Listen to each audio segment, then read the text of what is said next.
As we learned in the previous lesson, that ma is such a flexible word, which can have different meanings when used separately, but also one possible meaning when it is attached to another word. And that can be quite challenging for beginners who are trying to understand the Quranic Arabic script. We discussed many solutions to this problem in that lesson, the most flexible word in the Quran. So make sure you check it out to make the best out of this lesson. As we have established last lesson, a combined ma will almost always mean which or that, plus whatever you add to it. So as an example, fima consists of fi, which means in, and ma meaning which or that. And therefore, the whole combination would mean in which. But sometimes the alif at the end of an attached ma is removed. And when this happens, then ma, in this case, will turn into a question word. And it would always mean what, plus whatever preposition you add to it. And today we'll tackle these combinations when the alif is removed at the end of ma, and we're going to see what they mean and how we can recite them properly. So let's get started. And the first combination that we're going to look at is bi plus ma. As we have learned last time that bi means with, and when we add it to ma, we will have the normal combination of bima, which means with which. However, if the alif at the end of ma is removed, the meaning of the combination will change into with what, as in a question. And we see it used in these examples. وَإِنِّي مُرْسِلَةٌ إِلَيْهِمْ بِهَدِيَّةٍ فَنَاظِرَةٌ بِمَ يَرْجِعُ الْمُرْسَلُونَ. Another example.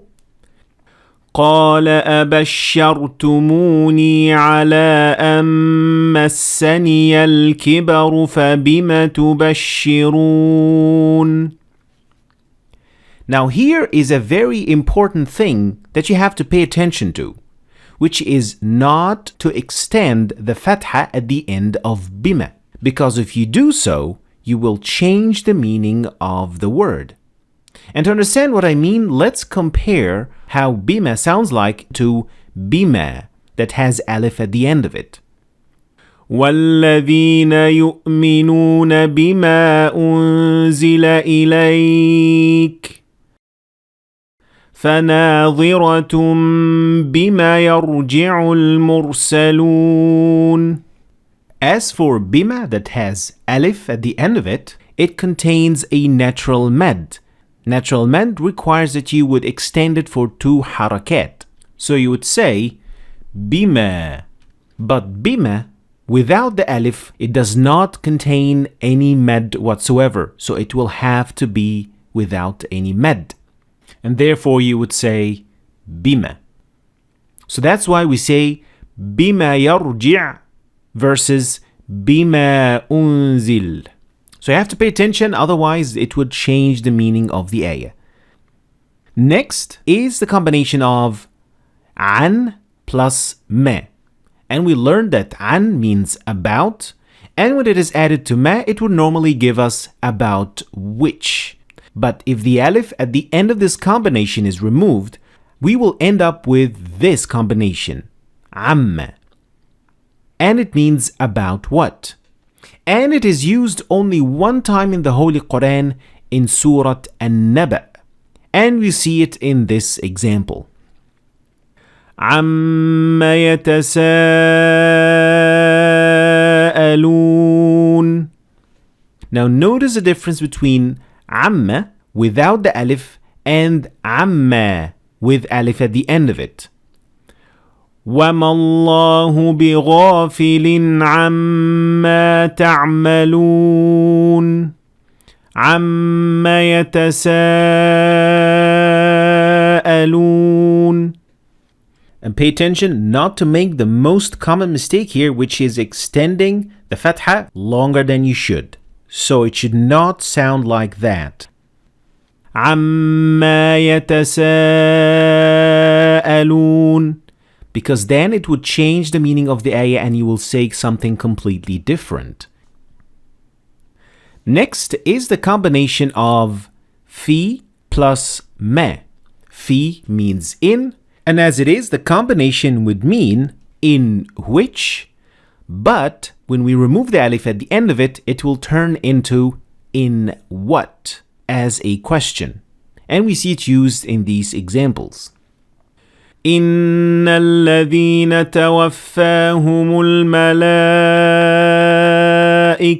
ظالمي أنفسهم قالوا فيم كنتم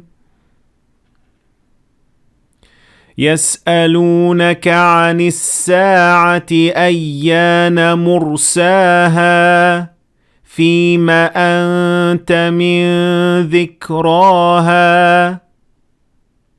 The same warning is not to mix up between fima without the alif and fima that has alif at the end of it.